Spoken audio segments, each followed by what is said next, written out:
नमस्कार। दोपहर समाचार में आपका स्वागत है।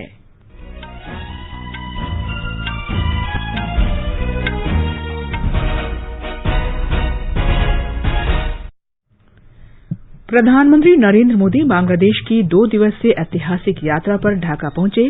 कहा, इस यात्रा से दोनों देशों के बीच द्विपक्षीय संबंध और मजबूत होंगे। प्रधानमंत्री ने कहा, भारत और बांग्लादेश संयुक्त रूप से उज्जवल भविष्य की ओर अग्रसर। इसके लिए बंगबंधु और लाखों बांग्लादेशी देशभक्तों और हजारों भारतीयों ने अपना सर्वस्व न्यौछावर किया। पश्चिम बंगाल और असम में कल होने वाले विधानसभा चुनाव के पहले चरण के मतदान के लिए सभी तैयारियां पूरी। देश में अब तक 5 करोड़ 55 लाख से अधिक लोगों को कोविड से बचाव का टीका लगाया गया। पिछले 24 घंटों में देश में कोरोना के 59,000 से अधिक नए मामले सामने आए। महाराष्ट्र में एक दिन में लगभग 36,000 नए मामलों की पुष्टि हुई। सरकार ने कहा, भारत मित्र देशों को चरणबद्ध तरीके से कोविड टीके की आपूर्ति जारी रखेगा। खेलों में पेरिस में भारतीय बैडमिंटन खिलाड़ी किदाम्बी श्रीकांत, साइना नेहवाल और Ira Sharma Orleans masters badminton प्रतियोगिता के क्वार्टर फाइनल में पहुंचे। नई दिल्ली में हो रही आईएसएसएफ विश्व कप प्रतियोगिता की 50 मीटर मिक्स्ड टीम स्पर्धा में भारत ने स्वर्ण जीता और पुणे में भारत तथा इंग्लैंड के बीच 3 मैचों की श्रृंखला का दूसरा 1 दिवसीय मैच खेला जा रहा है।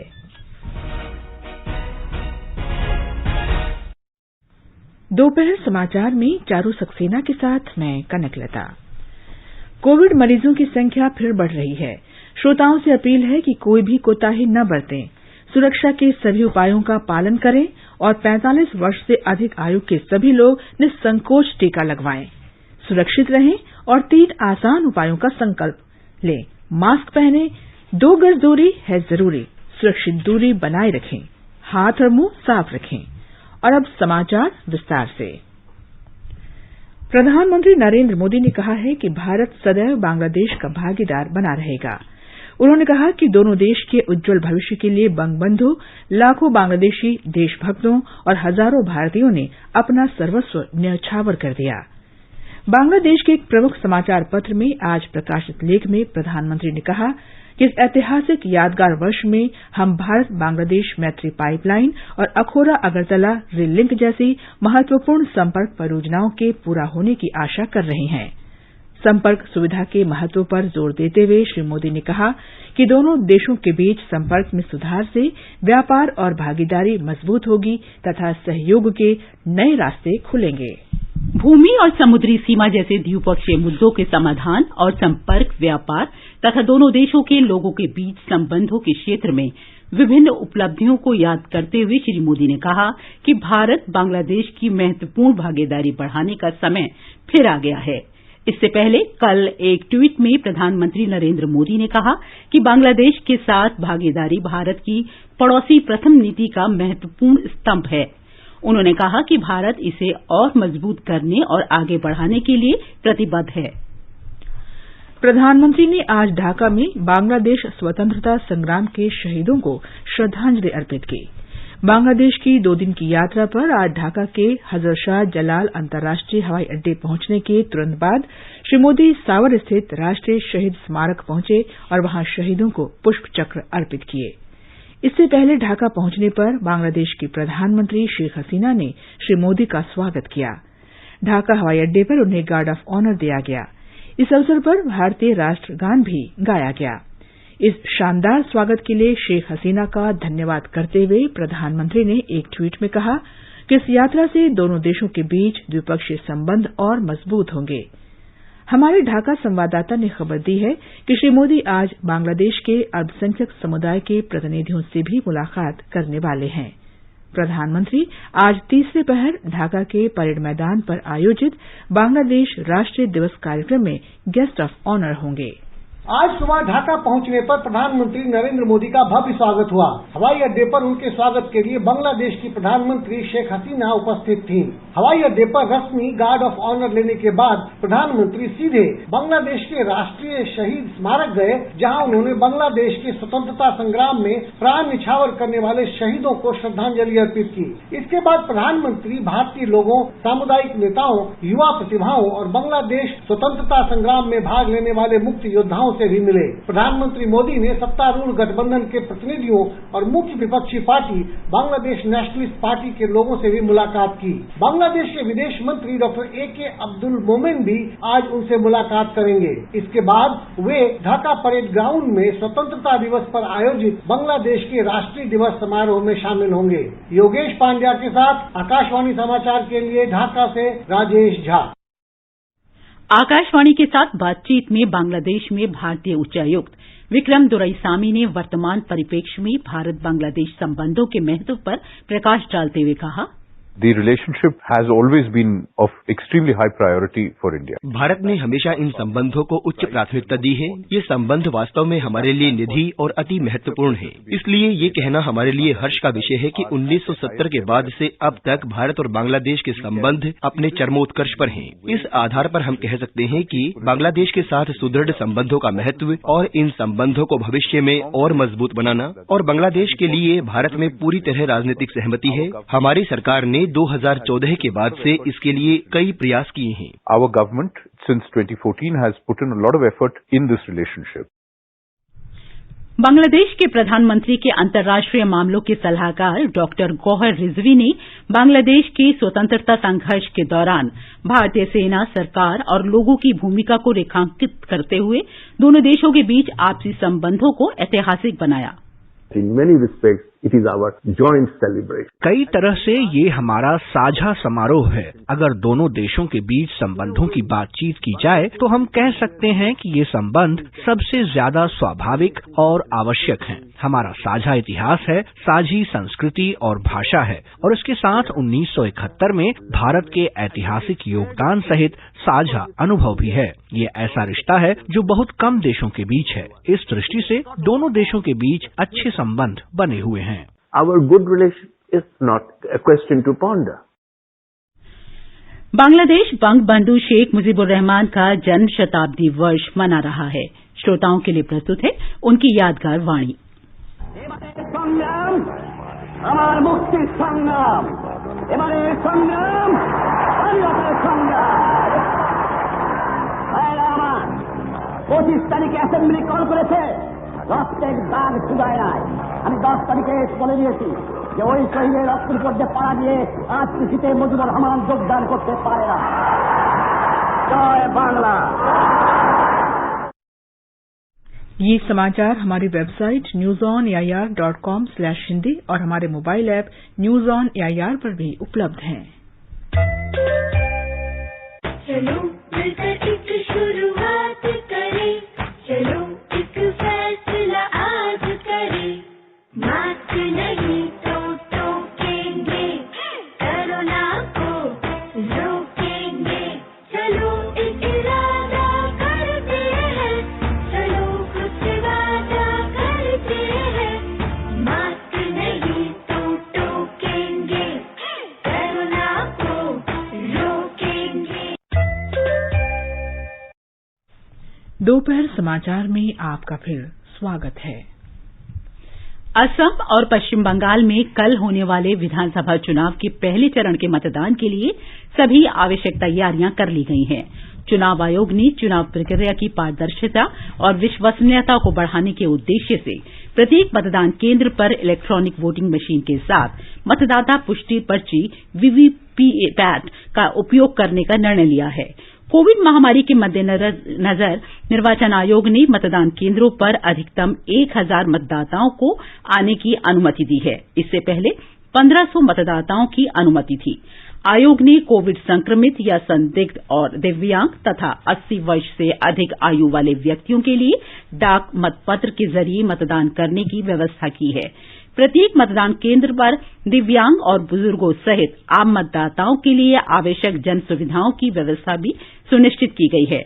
मतदान केंद्रों पर अनिवार्य रूप से सैनिटाइजेशन तथा मतदाताओं की थर्मल स्क्रीनिंग की भी व्यवस्था होगी। यदि किसी मतदाता का तापमान निर्धारित मानदंडों से ऊपर है तो उसे 2 बार जांचा जाएगा और यदि ये समान स्तर पर रहता है तो मतदाता को टोकन प्रदान किया जाएगा और मतदान के अंतिम घंटे में मतदान के लिए आने के लिए कहा जाएगा। माओ प्रभावित क्षेत्रों को छोड़कर सभी विधानसभा क्षेत्रों में मतदान का समय 1 घंटे बढ़ा दिया गया है। असम में 3 चरण वाले विधानसभा चुनाव के पहले चरण में शनिवार को 47 सीटों के लिए वोट डाले जाएंगे।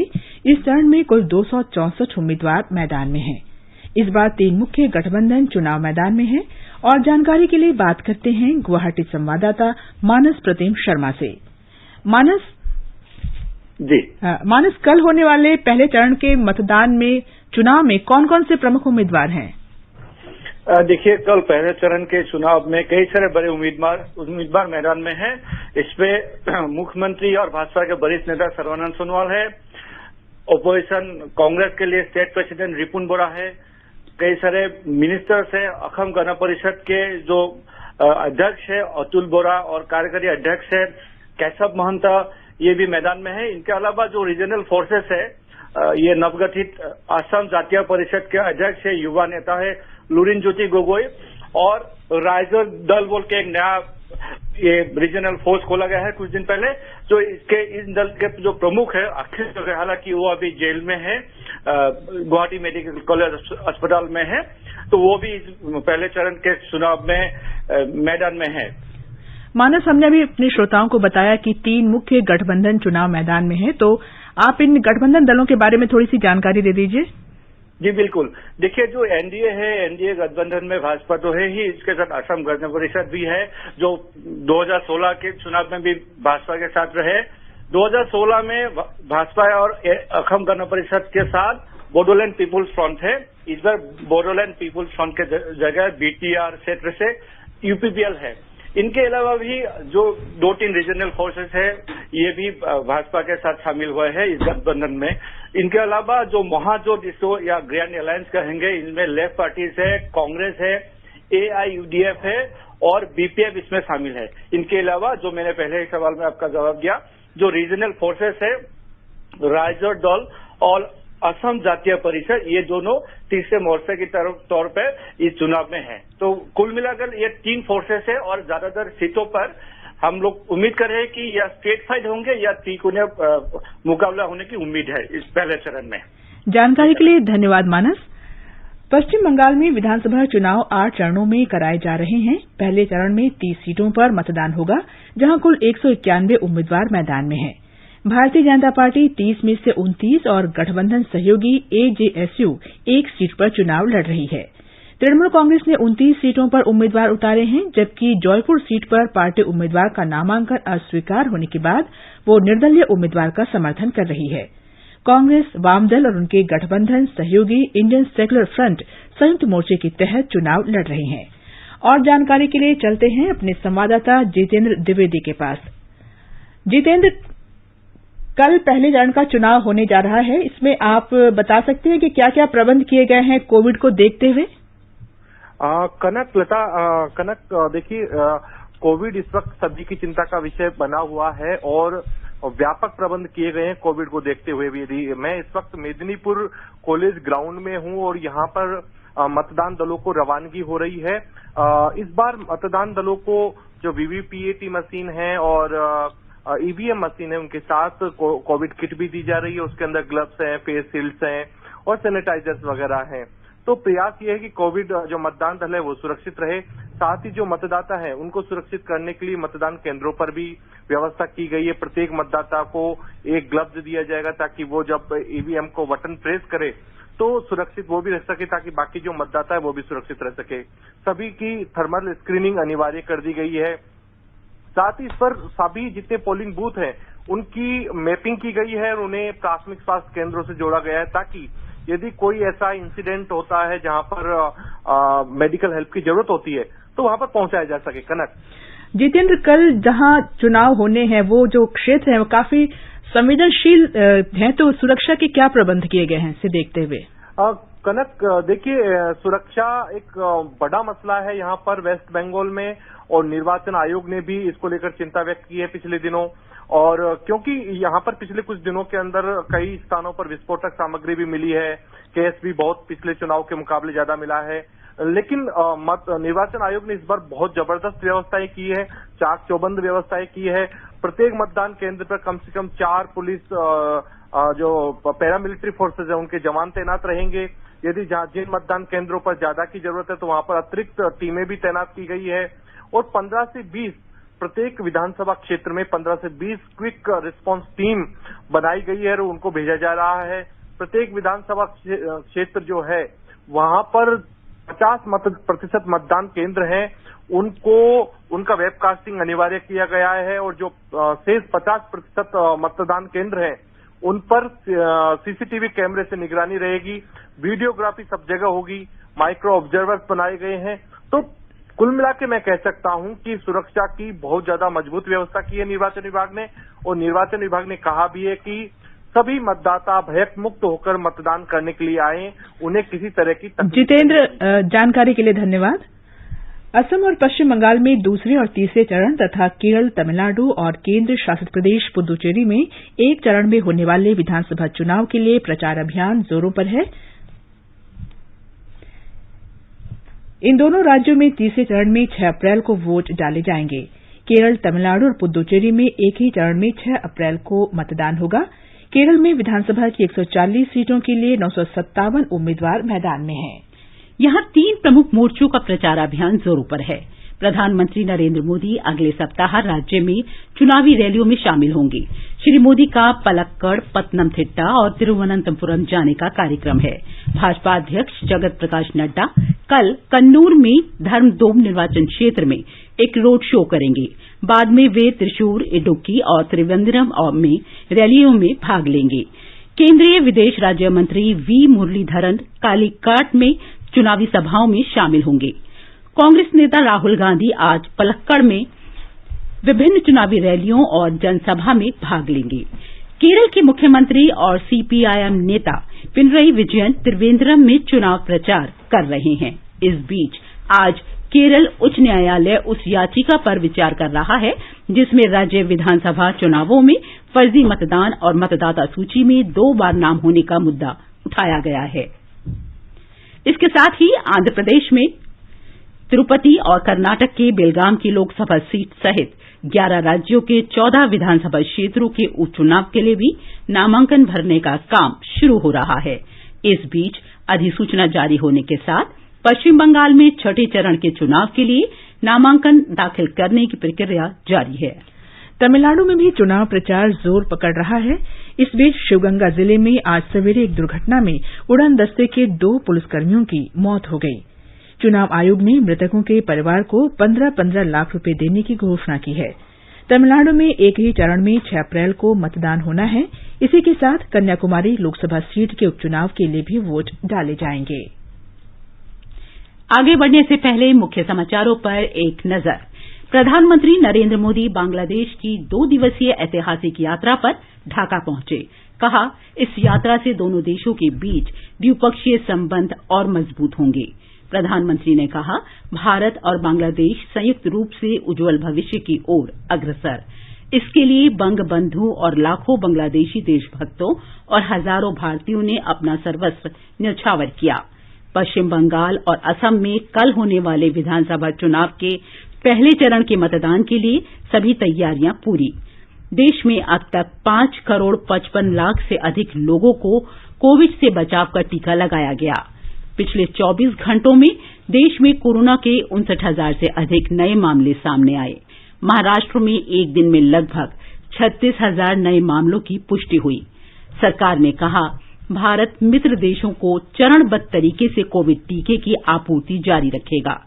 खेलों में पेरिस में भारतीय बैडमिंटन खिलाड़ी किदम्बी श्रीकांत, साइना नेहवाल और Ira Sharma Orleans masters badminton प्रतियोगिता के क्वार्टर फाइनल में पहुंचे। नई दिल्ली में हो रही ISSF विश्व कप प्रतियोगिता के 50 मीटर मिक्स टीम स्पर्धा में भारत ने स्वर्ण जीता। पुणे में भारत और इंग्लैंड के बीच 3 मैचों की श्रृंखला का दूसरा 1 दिवसीय मैच खेला जा रहा है। देश में अब तक 5 करोड़ 55 लाख 4 हजार से अधिक लोगों को कोविड का टीका लगाया जा चुका है। स्वास्थ्य तथा परिवार कल्याण मंत्रालय ने बताया है कि कल 23 लाख 58 हजार से अधिक लोगों को टीका लगाया गया। इस बीच पिछले 24 घंटों के दौरान 32,987 रोगियों के ठीक होने से स्वस्थ होने की दर 95.08% हो गई है। स्वास्थ्य मंत्रालय ने कहा है कि अब तक 1 करोड़ 12 लाख से अधिक रोगी ठीक हो चुके हैं। हालांकि कई राज्यों में कोविड-19 के मामले अचानक बढ़ने से देश में संक्रमित लोगों की संख्या निरंतर बढ़ रही है। इस समय 4,21,066 लोग संक्रमित हैं, जो कुल संक्रमित मामलों का 3.55% है। कोरोना के बढ़ते नए मामलों के बीच कल 59,111 मामलों की पुष्टि हुई। इसके साथ ही संक्रमित लोगों की संख्या 1,17,00,000 से अधिक हो गई है। 5 राज्यों महाराष्ट्र, पंजाब, कर्नाटक, छत्तीसगढ़ और गुजरात में प्रतिदिन कोविड के मामले बढ़ रहे हैं। कल एक दिन में महाराष्ट्र में सबसे अधिक 35,952 नए मामलों की पुष्टि हुई है, जबकि पंजाब में 2,661 और कर्नाटक में 2,523 नए मामले दर्ज किए गए। कुल संक्रमित मामलों में 73% से अधिक महाराष्ट्र, केरल और पंजाब से हैं। स्वास्थ्य मंत्रालय ने कहा है कि एक दिन में 257 लोगों की मौत की पुष्टि हुई है। इसके साथ ही देश में मृतकों की संख्या 1,60,000 को पार कर गई है। विभिन्न जांच केन्द्रों में कल 11 लाख से अधिक कोविड जांच की गई। अब तक देश में 23,46,00,000 से अधिक नमूनों की जांच की जा चुकी है। मध्य प्रदेश में कल एक दिन में कोविड के 1,885 नए मामले दर्ज किए गए, जबकि 919 मरीज इस संक्रमण से ठीक हुए। एक रिपोर्ट।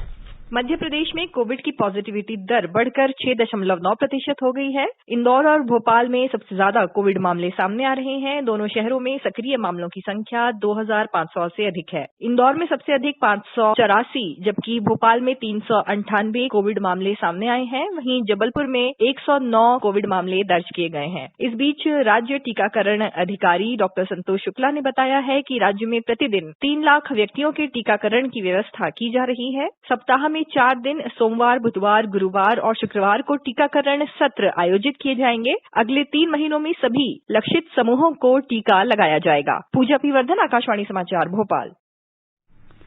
बिहार में कल एक दिन में कोविड के 258 नए मामले दर्ज किए गए। इसके साथ ही राज्य में संक्रमित लोगों की संख्या बढ़कर 924 हो गई। पटना में सबसे अधिक 54, जबकि अररिया में 50 नए मामले दर्ज किए गए। हालांकि कोविड से स्वस्थ होने की दर 99.06% है। अब तक 2,61,706 रोगी ठीक हो चुके हैं। दिल्ली में पिछले 24 घंटे के दौरान कोरोना संक्रमण के 1,515 नए मामलों का पता चला। राष्ट्रीय राजधानी में संक्रमित व्यक्तियों की कुल संख्या 6,52,000 से अधिक हो गई है। महाराष्ट्र के मुख्यमंत्री उद्धव ठाकरे आज जिला प्रशासन के साथ एक बैठक में राज्य में कोरोना की स्थिति की समीक्षा करेंगे। उप मुख्यमंत्री अजित पवार ने बताया है कि यदि लोग कोविड दिशा निर्देशों का सही ढंग से पालन नहीं करते हैं तो राज्य सरकार 2 अप्रैल से कड़ा फैसला लेगी। महाराष्ट्र देश में कोविड टीकाकरण में सबसे अग्रणी है। अब तक राज्य में 45,82,000 पात्र लोगों का टीकाकरण हो चुका है। मुंबई में 10 लाख से अधिक नागरिकों को टीका लगाया जा चुका है। भारत अपने मित्र देशों को आगे भी चरणबद्ध तरीके से कोविड टीके भेजना जारी रखेगा।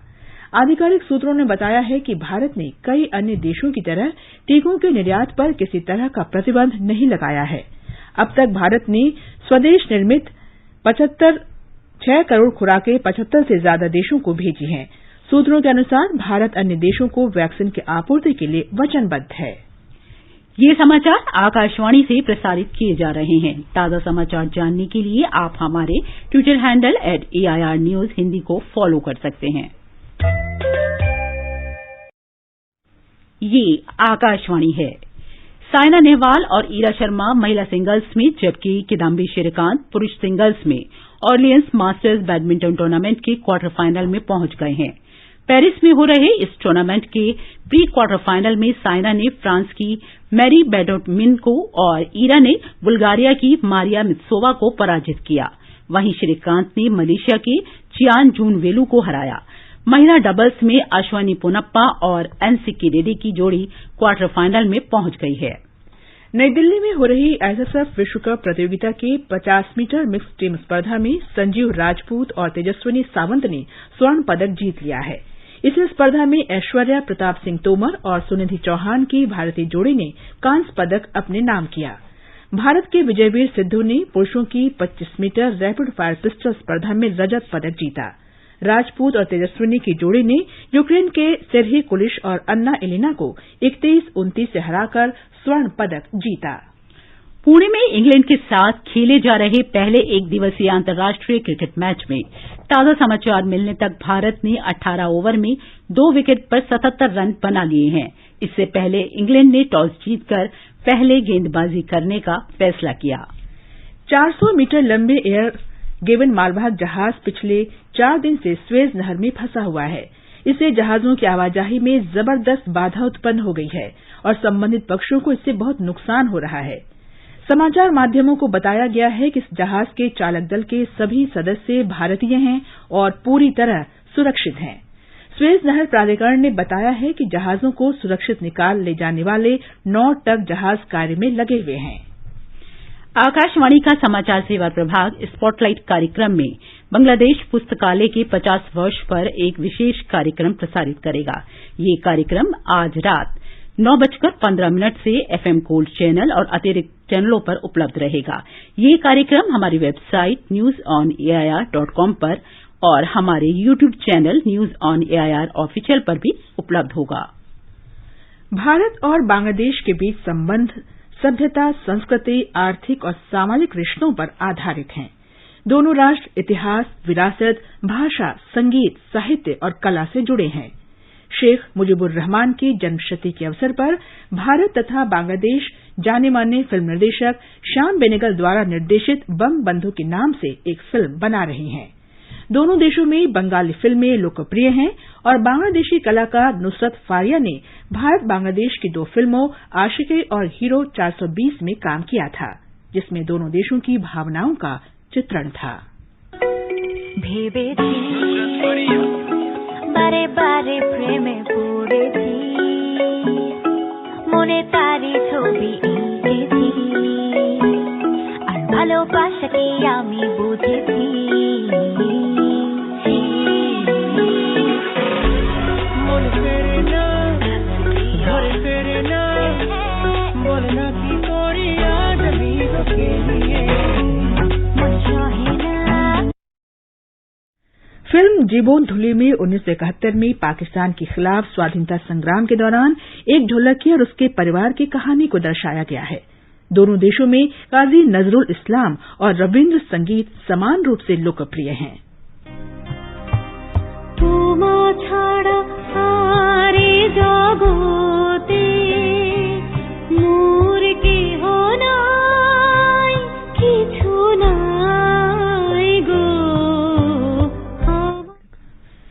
रूना लैला द्वारा गाए गए सूफी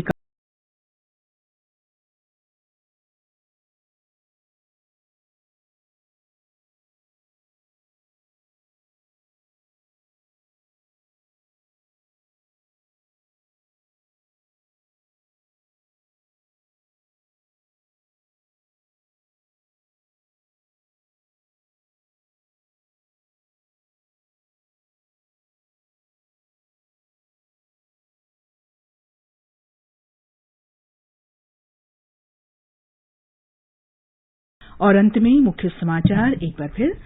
प्रधानमंत्री नरेंद्र मोदी बांग्लादेश की 2 दिवसीय ऐतिहासिक यात्रा पर ढाका पहुंचे।